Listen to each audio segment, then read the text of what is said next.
Oi, gente, tudo bem com vocês? Então, hoje eu vou gravar um vídeo aqui pra vocês, né, de eu arrumando a casa. E primeiro, eu não tenho aquele negócio que grava o vídeo, que coloca assim, tipo, um negócio, aquele negócio lá, sabe? Coloca assim, grava. Eu vou ter que colocar em algum cômodo da casa pra eu poder ir gravando.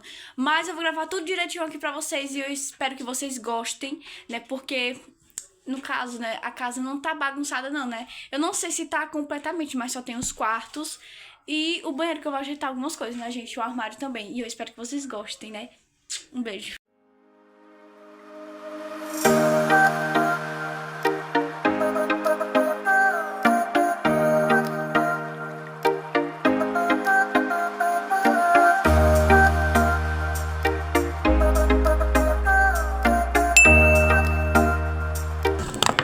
A cama já está pronta, gente. Vamos dar pra vocês verem, não é? Ficou bem bonitinha.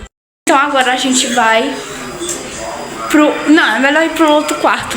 Então, gente, vai ter que ser aqui mesmo, porque depois eu arrumo o quarto que é melhor.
Terminei os pratos, estou vendo ali, ó. Terminei os pratos.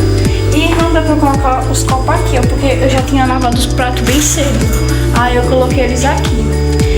E agora, esse daqui, ó, eu vou ter que colocar aqui do lado da cama, vou deixar aqui, mas eu tenho que organizar a mesa.